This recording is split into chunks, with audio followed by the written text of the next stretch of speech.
नतशिर वंदना है मेरी माता सज्जनों, आप सबके श्री चरणों में असंख्य बार प्रणाम स्वीकार कीजिएगा।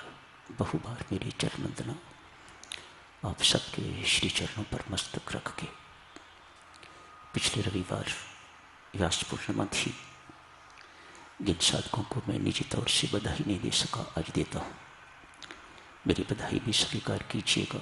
शुभ एवं मंगल कामनाएं, परमेश्वर की कृपा, मेरे गुरुजनों की कृपा आप सब पर सदा सदा सदा सदा सदा बनी रहे।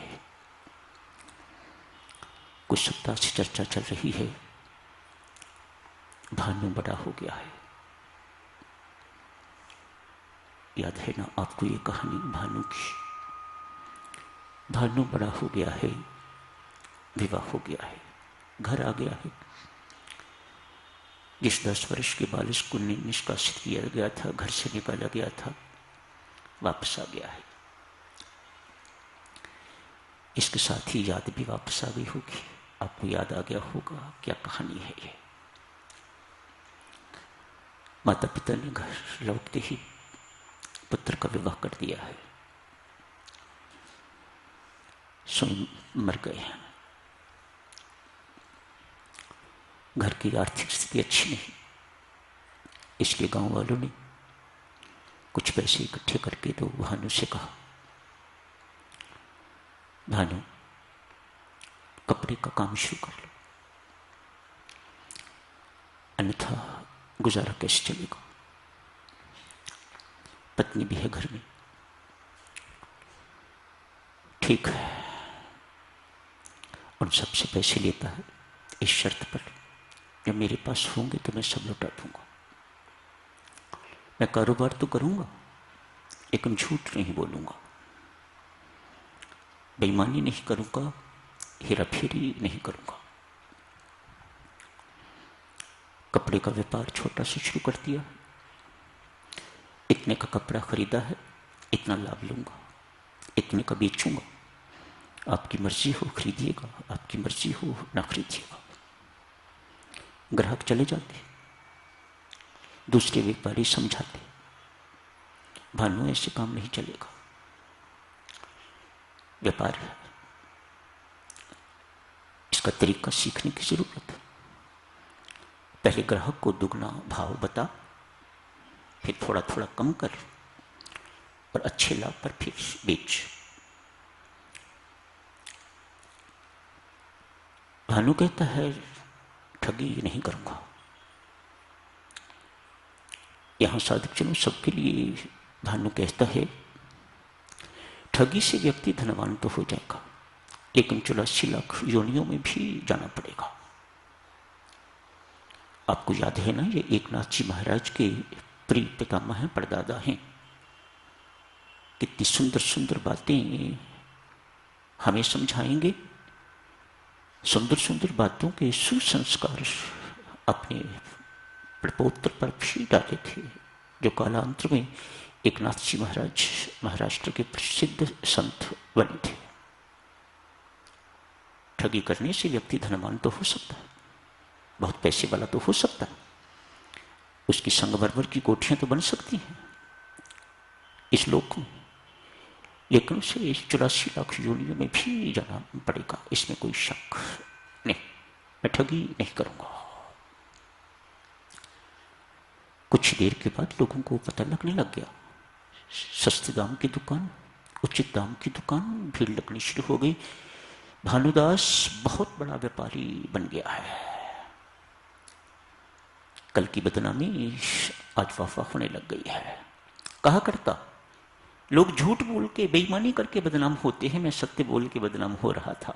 लेकिन मुझे पता है सत्य पहले कड़वा बेशक है, लेकिन अंत में परमधाम देता है। मैंने इसको छोड़ा नहीं, मैंने इसका अनुपालन किया। भानुदास बहुत बड़े व्यापारी बन गए।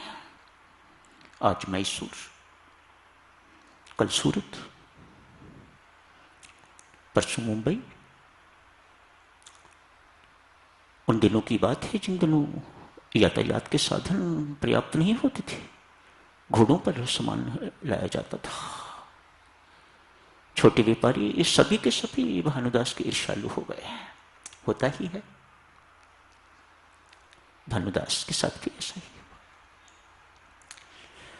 आज अनेक व्यापारी माल लेके कहीं से आए हैं, एक सराय में ठहरे हुए हैं। भानुदास को तो एक ही लट थी ना, सत्संग उसे चाहिए, भजन कीर्तन उसे चाहिए। उसे क्या परवाह है माल की, उसे क्या परवाह है घोड़े की, इन चीजों की परवाह नहीं। वह तो अपने आप को परमात्मा को सौंप चुका है, वह जाने और उसका काम जाने। नौकरी कर रहा हूं, महान से महान की, महानतम की नौकरी कर रहा हूं। I have no interest in business, मेरा इससे कुछ नहीं है, मेरा इंटरेस्ट तो उससे है, मेरा इंटरेस्ट उसमें है। रात्रि को भी पता लगता कि कहीं सत्संग है, भजन कीर्तन है, तो भानु चला जाता। आज भी गया हुआ है। व्यापारियों को मौका मिल गया। कपड़े की जितनी भी गांठें थी सारी की सारी किस गंदे नाले में फेंकवा दी, खुद फेंकती होंगी। चाबुक मार के घोड़े को कहीं भगा दिया है।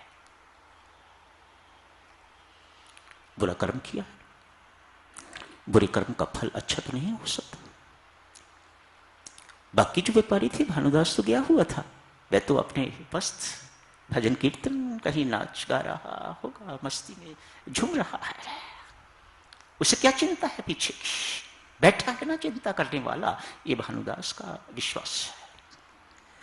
डाकू आ गए, इन सबको लूटा जो बाकी सराय में थे, खूब मार पिटाई इनकी करी। सुबह हो गई, भानुदास वापस लौट रहे हैं, उसी अपनी मस्ती, रामधुन अंदर लगी हुई है, राम राम गा रहे हैं, भीतर ही भीतर उनके कीर्तन चल रहा है।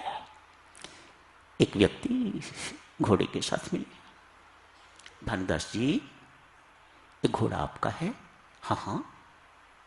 क्या बात है, कहां से मिला? छोड़ो इन बातों को, मैं तो बहुत देर से आपके इंतजार कर रहा था, ये अपना घोड़ा संभालो। वह व्यक्ति कहता है, मैं तो बहुत देर से आपके इंतजार कर रहा था, ये घोड़ा अपना संभालो, मैं जाता हूं। गैस कौन होगा, कौन होगा परमात्मा के सिवा? किसको चिंता है परमात्मा के सिवा? उसी की चिंता है उसे जिसको उसकी चिंता है। भानुदास हर वक्त उन्हीं के लिए चिंतित रहता है, तो परमात्मा भी भानुदास के लिए हर वक्त चिंतित रहते हैं। किस प्रकार से इसका लोक और परलोक मुझे सुरक्षित करना है, रखना है। सराय में जाके सब कुछ पता लग गया है क्या हुआ है। इसकी तो कपड़े की गांठी मिल गई है, घोड़ा भी मिल गया है। वहीं पर अपना मस्तक नवा के परमात्मा के श्री चरणों में प्रणाम करके कहा, मेरे मालिक, आप भी रास्ते में मिले थे, मेरे जैसे व्यक्ति के लिए आपको इतना कष्ट उठाना पड़ा, ये परमात्मा की लीला है। ठोक बजा के कहते हैं भानुदास, जिस किसी साधक ने हिम्मत करके अपने आप को परमात्मा के श्री चरणों में सौंप दिया, हिम्मत करके, कोई शूरवीर ऐसा करेगा, कहने को तो हर कोई कहता है लेकिन करता कोई नहीं है।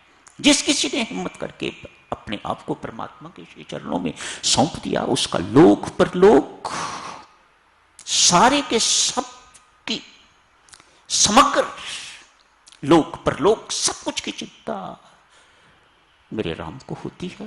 ये भानुदास की घोषणा है। ईमानदारी की कमाई, मेहनत की कमाई,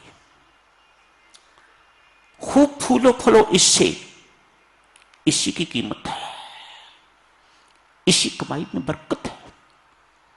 दूसरी कमाइयां जितनी भी हैं, जैसे ही घरों में आनी शुरू होती हैं, तैसे तैसे बीमारियां भी आनी शुरू हो जाती हैं, तैसे तैसे मुकद्दमे भी आने शुरू हो जाते हैं, तैसे तैसे संतान भी नालायक होनी शुरू हो जाती है, जो आपके पैसे को बड़ी अच्छी तरह से निपुणता से उजाड़ना जानती है।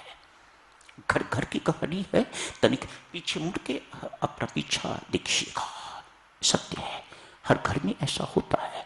ऐसे रोग लग जाते हैं, आप जिंदगी भर इलाज करवाते रहिएगा, आपका रोग ठीक होने नहीं वाला। क्यों? गंदा पैसा जो आया है, काला पैसा जो आया है, वह काला मुख करके ही जाएगा, ऐसे पीछा नहीं छोड़ेगा आपका। इस अर्थ के साथ 15 अनर्थ जुड़े हैं। श्रीमद् भागवत कहती है कोई इन अनर्थों से बचे ऐसा दिखाई नहीं देता। किसी ना किसी मात्रा में कुछ ना कुछ 15 के 15 ना से ही कुछ ना कुछ अनर्थ हर एक के जीवन में आते हैं, जिनके जीवन में अर्थ सब कुछ है। Money money money sweeter than honey, brighter than sun, without money nothing can be done. आज का नारा।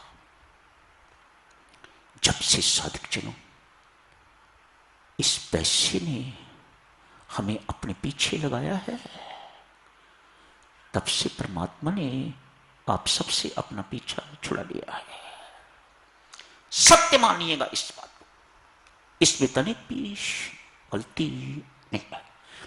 ऐसा ना समझिए पैसा जरूरी नहीं, बहुत जरूरी है। मेहनत से कमाइए, ईमानदारी से कमाइएगा, जिसे हक की कमाई कहा जाता है। आज से दिव्य सज्जनों हक की कमाई की चर्चा करते हैं। अगले रविवार भी जारी रहेगी, उससे अगले रविवार भी इस चर्चा को जारी रखेंगे। देखें हक की कमाई में, मेहनत की कमाई में, ईमानदारी की कमाई में परमेश्वर की कृपा से कितनी बरकत हुआ करती है।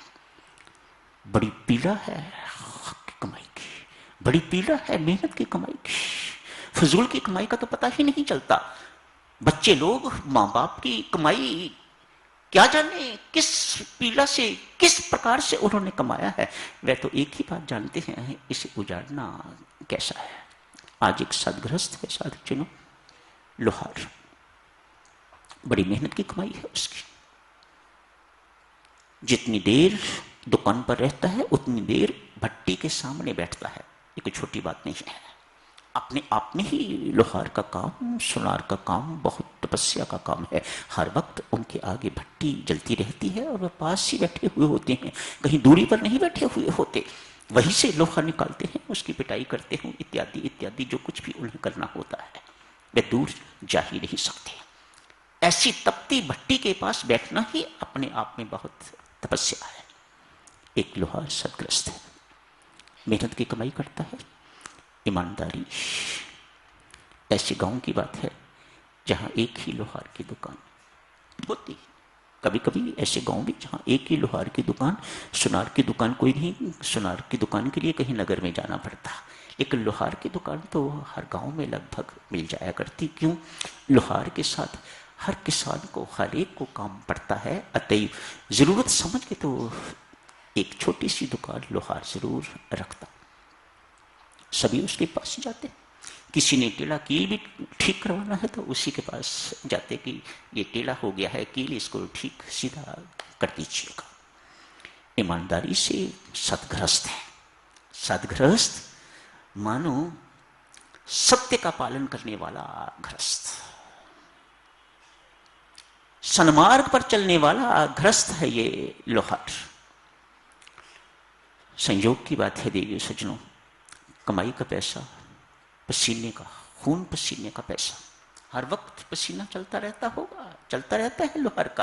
क्यों? भट्टी के आगे बैठा हुआ है। ऐसी पसीने की कमाई पुत्र नालायक निकल आया है। इसके संस्कारों के कारण तो नहीं, पुराने संस्कार कुछ इस प्रकार के लेके आया होगा, और घर से बाहर के कुसंस्कार, उस संगति में पड़ के अमीरों के साथ उसका वाह पड़ गया है। अमीर बहुत पैसे गुजारना जानते हैं, बहुत खर्च करना जानते हैं। ये तो बेचारा एक लोहार का पुत्र है, वह इतनी एक्सट्रावेगेंस अफोर्ड नहीं कर सकता, लेकिन किसी न किसी ढंग से लाडला पुत्र है, किसी न किसी ढंग से पिता से पैसे मारता रहता है ताकि उन जितना खर्च कर सके। दिव्य सच पिता को इस बात का बहुत हो गया है, मेरा पैसा उजड़ रहा है, मेरी खून पसीने की कमाई, मेरी मेहनत की कमाई, मेरी ईमानदारी की कमाई उजड़ रही है। अतएव सोचा इस बच्चे को सन्मार्ग पर लाने की जरूरत है। मेरा बच्चा है, मेरा खून ऐसा गंदा नहीं हो सकता। मैं मेहनती इंसान हूं, मैंने जिंदगी में मेहनत करी है, बेईमानी नहीं करी, ईमानदारी से पैसा कमाया है, हेरा फेरी नहीं करी। मेरा पुत्र, इकलौता पुत्र ऐसा नालायक नहीं हो सकता। इसे थोड़ा समझाने की जरूरत है। आज बुलाया, बेटा मैं गरीब आदमी हूं, मेरी रोटी रोजी दुकानदारी से छोटी सी जो है इसे चलती है। मैं भारी खर्चे बर्दाश्त नहीं कर सकता, अफोर्ड नहीं कर सकता। तू मेरे इकलौती संतान है, तू पैसे यहां से ले जाता है, सदुपयोग करे तो मुझे कोई दर्द नहीं, लेकिन दुरुपयोग करे तो मुझे बहुत पीड़ा। बेटा मेरा पैसा दुरुपयोग करने के लिए नहीं है। मैंने आज से निर्णय लिया है, यदि तू 4 चवन्नी 25 पैसे की चवन्नी तक की बात है, 4 आने होते थे, मान 1 रुपया अपनी मेहनत से कमा के लाके मुझे दे तो मैं तेरा खर्चा आगे जितना भी है मैं देता रहूंगा, नहीं तो नहीं। पुत्र ने जाके कोशिश की, मेहनत करने की, लेकिन 4 चवन्नी कमा नहीं सका। जेब खर्च के 4 चवन्नी बची हुई थी, पिता के पास ले गया है। लो पिताश्री, आपने कहा था 4 चवन्नी कमा के लाना, मैं लाया हूं। पिता ने चवन्नियों को देखते ही कहा, बेटा ये तेरी कमाई नहीं है। चारों को चारों पकड़ के तो भट्टी में डाल दिया। समय हो गया है देवी सज्जनों, अगले रविवार को इस चर्चा को आगे जारी रखेंगे। अभी यही समाप्त करने की इजाजत दीजिएगा। धन्यवाद। शब्द याद रखना देवियों सज्जनों, ये सिर्फ व्यापार के ही शब्द नहीं है, साधना के भी शब्द हैं, भक्ति के भी शब्द हैं, नौकरी के लिए भी ये शब्द हैं। जीवन ईमानदार होना चाहिए, केवल पैसे वाली कमाई ईमानदार पर्याप्त नहीं है। जीवन ईमानदार होना चाहिए। फिर देखो आपने 1 माला फेरी है या 2 माला फेरी है, उसका प्रताप देखिएगा, कितनी मालाओं का प्रभाव आपको देखे जाती है। हमारी कमाई लुटते ही इन चीजों में है जिन चीजों का हम बिल्कुल ध्यान नहीं करते, इसलिए बहुत लंबी लंबी माला फेरनी पड़ती है। लेकिन बेईमानी ना छूटी, हेरा फेरी ना छूटी तो ये कमाई बेचारी क्या करेगी, लुट जाती है। संभालिएगा, संभलिएगा, ताकि जीवन सार्थक हो सके। कठिन काम है, बहुत कठिन काम है, अति दुष्कर काम है देवियों सज्जनों, लेकिन जब तक करोगे नहीं तब तक जीवन सफल नहीं होगा, साधना सफल नहीं होगी। अनेक जन्म भी क्यों ना बीत जाए। तो यही समाप्त करने की इजाजत दीजिएगा। धन्यवाद।